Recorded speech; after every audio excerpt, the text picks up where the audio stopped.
नमस्कार, मैं विक्रम भगत नागवंशी और आप देख रहे हैं मधुबनी न्यूज। पंचायत चुनाव का जो प्रचार प्रसार है वो काफ़ी जोरों पे चल रहा है। एक तरफ जहां प्रशासनिक पदाधिकारी चुनाव को निष्पक्ष और शांतिपूर्ण तरीके से कराने के लिए प्रतिबद्ध है, तो वहीं जो जनप्रतिनिधि है वो क्षेत्र में घूम करके जनता से वोट की अपील कर रहे हैं। अभी हम आपको हैं यहाँ करुणा पंचायत में, यहाँ मदन चंद्र झा जी हैं जो उम्मीदवार के प्रतिनिधि हैं। हम इनसे जानेंगे। सबसे पहले मदन जी, मधुबनी न्यूज में आपका बहुत स्वागत है। आपका भी बहुत बहुत स्वागत है मेरे पंचायत में आने के लिए, यहाँ का जनता का मूड जानने के लिए। जी मदन जी, बताइए जो चुनाव आप लड़ रहे हैं उद्देश्य क्या है, कैसे आप जनता के बीच जा रहे हैं? मैं चुनाव लड़ रहा हूँ। मैं 2001 से 16 तक अपने मुखिया था और 16 के बाद महिला क्षेत्र हो जाने के कारण हमारी पत्नी लड़ी थी। हमसे 300 वोट ज़्यादा मिला था पत्नी को, लेकिन चुनाव मिस हो गया। इस बार जनता का मूड एक तरफा हो गया है। जो हमारी पत्नी का नाम विनीता देवी है, उनका टेम्पू छाप है और सब जगह प्रचार हो गया है जो टेम्पू छाप को ही सिर्फ जिताना है। और मेरा उद्देश्य है जो इस पंचायत में सामाजिक समरसता, सामाजिक समंजसता, ये सब कायम करना है। गली गली विकास करना है। जो विकास अधूरा रह गया है, बाकी रह गया है, उसको पूरा करना है और हर जगह हर व्यक्ति तक विकास का लाभ पहुँचाना है। मेरा ये उद्देश्य है। जी, आपका विकास ही उद्देश्य है। पिछले 5 साल में पंचायत का क्या विकास रहा है, कितना काम हुआ है पंचायत में? पंचायत में पिछले 5 साल में बिल्कुल काम नहीं हुआ। कोई काम नहीं हुआ जो जनता के नज़र पर आवे एकदम। और फंड इतना मिला जो 100 साल में जितना फंड नहीं मिला होगा उतना 5 साल में मिला है। 100 साल में जितना नहीं मिला होगा। हम 15 साल मुखिया रहे तो 50 लाख फंड हमको नहीं मिला 15 साल में, लेकिन आज 5 साल में 6 से 7 करोड़, अब देख लिए कई गुना का वृद्धि हो गया और काम कहीं नहीं झलक रहा है। अब जल नल योजना है। जल नल योजना में प्रत्येक वार्ड में 20 से 22 लाख रुपया खर्च हुआ है। एक बूंद जनता को पानी नहीं मिला है। 30% प्रतिनिधि लोग वसूल के खा गए हैं जनता से। जो डायरेक्ट मुखिया और मुखियापति इन्वॉल्व है उसका एक वीडियो रिकॉर्ड भी आया है। उनसे बात करते हैं ठेकेदार का मुंशी, जो हमारा पैसा जो लिए हैं आप 12 लाख के कमीशन में 3,60,000 रुपया, सो वापस कर दीजिए हमको। अगर चेक नहीं आपसे कटा तो वापस कर दीजिए। अब अगला मुखिया जो होगा वो काटेंगे चेक, लेकिन हमारा पैसा तो वापस कर दीजिए पीसी का कमीशन का। ये हम आपको ट्रांसफ़र कर देते हैं आपके मोबाइल पर। ये इतना भ्रष्टाचार हुआ, इतना भ्रष्टाचार हुआ है। 30% तो बाई कैश नगद लिया गया है कमीशन।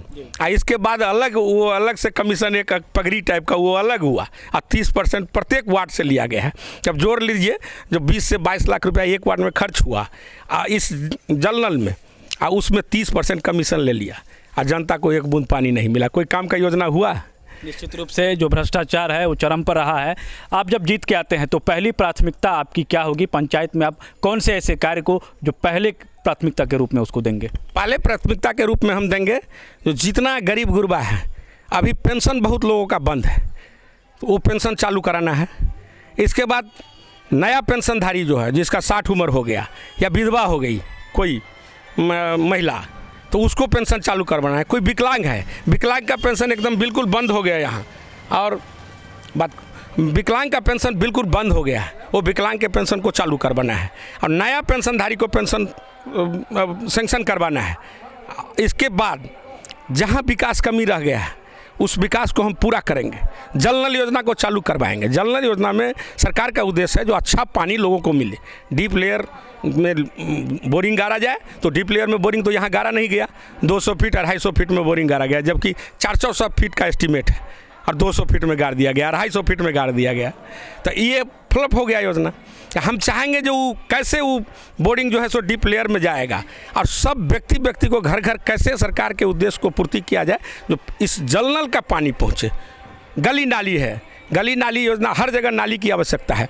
आज के दिन बहुत सड़क ऊंचा हो गया है, घर सब नीचा हो गया है, पानी जम रहा है, सड़क पर पानी लग गया है, लोगों के बाड़ी में पानी लग गया है, जगह जगह पानी लगा हुआ है। उस पानी का निकास कैसे हो, पानी सप्लाई डिस्चार्ज कैसे हो, सप्लाई कैसे हो, वो व्यवस्था हम करेंगे। गली का है तो गली सब में अब 4 घर है और उस जगह जाने का रास्ता नहीं है, वो रास्ता कैसे सुदृढ़ हो, वो रास्ता कैसे खरंजा हो, कैसे पीसीसी हो, उसका ये काम हम करेंगे। बेरोजगारी दूर करेंगे, रोजगार देना है नवजुवक को, नौजवान को। नरेगा योजना है, उसके तहत जो हर तरह का रोजगार है, कृषि से लेकर के और मजदूरी तक हर तरह का रोजगार है, हर तरह का काम है, विकास का भी काम है, रोड सड़क का भी काम है, पुल पुलिया का भी काम है। तो वो हम मनरेगा योजना को चालू करेंगे। मनरेगा की योजना में यहाँ 1 पैसा का काम नहीं हुआ। काहे नहीं हुआ? यहाँ के जो प्रतिनिधि अभी थे निवर्तमान में, उनको कमीशन लोगों से वसूलना पड़ता, और कमीशन वसूली के चलते मनरेगा का काम नहीं हुआ, क्योंकि व्यक्ति के खाता पर पैसा जाता है और पैसा उससे मांगना पड़ता। यहाँ तो नगद जलनल में हो गया, एकदम ठेकेदार दे गया नगद घर में, और इसके बाद चेक वार्ड में जमा करके और चेक से अपना ठेकेदार चेक भजाया, इनको नगद मिल गया 30%, बाकी पगड़ी मिल गया अलग से। और मनरेगा में तो वसूलना पड़ेगा, व्यक्ति से वसूलना पड़ेगा। उसके चलते 1 पैसा का काम मनरेगा में नहीं हुआ। जबकि पूरा जिला में देखिएगा, बिहार में देखिएगा, जो सरकार के माने मनरेगा में पैसा का कमी नहीं है। काम कीजिए, पैसा लीजिए सरकार से, तो विकास ही विकास होगा। तो ये काम हमारा पूरा करना है। निश्चित रूप से एक चीज़ और बताइए, जो सामाजिक समरसता, सामाजिक एकता को किस तरह से रखा गया पूरे 5 साल में? उसमें भी बहुत कमी आ गया। जितना हम 15 साल में पूरा किए थे, हम जब 2001 में बने मुखिया, तो उससे पहले सैकड़ों केस था पंचायत में। हम जैसे थे, भाई भाई में केस था, जाति जाति में केस था, टोला टोला में केस था, ज़मीन का झंझट था, लेन देन का झंझट था, मारपीट का झंझट था। उस सब को हमने बैठ करके जगह जगह उनसे विनती आरजू कर करके भाई भाई को मिलाया, ज़मीन का झंझट फैसला किया और सबको जो है सो मेल मिलाप करा दिया। लेकिन इस 5 साल में जो है सो 2 भाई में झंझट हुआ, एक भाई को लेकर के सीधे थाना और हॉस्पिटल पहुंच गया, केस करवा दिया। तो दूसरे भाई को भी केस करना मजबूरी हो गया, वो भी जाके केस कर दिया। केस बढ़ते बढ़ते अभी सैकड़ों केस हो गया है। अभी मेरे यहाँ सैकड़ों केस हो गया है इस 5 साल में, जिसको हमने 15 साल में ख़त्म किया, फिर 5 साल में वो जिंदा कर दिए इस केस को। और सामाजिक समरसता बिल्कुल टूट गया। तो उसको हम पूरा पहले एकजुट करेंगे, फिर अभी चुनाव के बाद तुरंत हम उस प्रक्रिया को शुरू करेंगे। और जो भी हमारा, अगर हमको वोट नहीं भी देते हैं, उसके यहाँ भी जा कर के हम उनसे मिलेंगे और कहेंगे आप भाई भाई गला में गला मिलिए, आप केस फैसला कीजिए, केस सुलह कीजिए, और सब आदमी मिल करके समाज में अपना विकास कीजिए, समाज का विकास कीजिए। पूरा समाज तरक्की करेगा और हम लोग एक होंगे। हम लोग यदि अपने में सामंजस्य बैठा के चलेंगे तो निश्चित रूप से समाज का विकास होगा। आपका जो पंचायत है, भारत नेपाल सीमा से जुड़ा हुआ पंचायत है, कृषि क्षेत्र है यहाँ, किसानों के लिए क्या रोड मैप है आपके पास? किसानों के लिए मेरे यहाँ बहुत बड़ा रोड मैप है। मैं एक पर्वतिया फाटक लगभीर करके वो फ्लड कंट्रोल से पास करवाया था, और फ्लड कंट्रोल से पास होने के बाद कमला डिवीज़न जयनगर को बनाने के लिए दिया गया, जिसमें बहुत सा काम अभी बाकी है। सिंचाई का काम चल रहा है, यहाँ से गाँव गंगौर तक सिंचाई का काम चल रहा है, लेकिन उसमें भी कुछ कमी है। पहले तो उसको हम पूरा करेंगे, उससे कुछ नाला निकालना है, उसको पूरा करेंगे। कुछ जगह गेट लगवाना है, उसको पूरा करेंगे। कुछ जगह पुल पुलिया देना है, उसको पूरा करेंगे। कुछ नहर को, तटबंध को और ऊंचा करना है, उसको पूरा करेंगे। तटबंध पर एक तरफ सड़क बनवाने का काम है, जो सिंचाई के समय किसान का गाड़ी आना जाना सुचारू रहे, वो सड़क बनवाना है। तो ये सब काम किसानों के लिए, जैसे खाद बीज का है समस्या, समय पर खाद नहीं मिलता है, समय पर बीज नहीं मिलता है। अब बिजली आधारित खेती हो गया है, तो बोरिंग से जब पानी निकालता है गेहूं के समय में, तो उस समय में भी बिजली लगे हर जगह और मोटर लगे हर जगह। हर किसान के खेत में पानी मिले, हमेशा खाद मिले, उसको दवा कीटनाशक मिले, हर एक तरह का जो है सो विकासी बीज मिले उनको। ये चीज़ हम किसानों के लिए उपलब्ध करवाएंगे। जैसे क्षति हो जाता है, अब बाढ़ आया, उससे किसान का नुकसान हो गया, सुखाड़ हो गया, उससे किसान का नुकसान हो गया, अंधर आया, उससे किसान का नुकसान हो गया। तो हम समय समय पर चाहेंगे कि किसान का इसका भरपाई, जो खेती का लागत है उसके हिसाब से दुगुना करके उसका भरपाई किसान को हो, ये हम चाहेंगे निश्चित रूप से। और महिलाओं के लिए क्या रोड मैप है? जो महिलाएं हैं, आत्मनिर्भर महिलाएं होनी चाहिए। आज पुरुष के हिसाब से ही महिलाओं को भी अधिकार मिला हुआ है, तो इसको लिए क्या रोड मैप है आपके लिए? महिलाओं के लिए मेरा रोड मैप है, महिला अभी जो समूह बना करके, सरकार का जो योजना है, ये समूह बना करके, ग्रुप बना करके काम हो हर जगह, उसको छोटा छोटा उद्योग में प्रोत्साहित किया जाए। महिलाओं को उद्योग में लगाया जाए, जिससे उसको रोज़गार मिले। अब विभिन्न तरह का काम है उसमें, जो छोटा छोटा काम सब है, अगरबत्ती बनाना, मोमबत्ती बनाना, ये क्या कहते हैं उसका महिला का जो है श्रृंगार का सामान सब वो बनता है। इसके बाद कुछ टोकरी वगैरह उस सब का बिनाई कटाई होता है। बहुत तरह का काम है महिला का।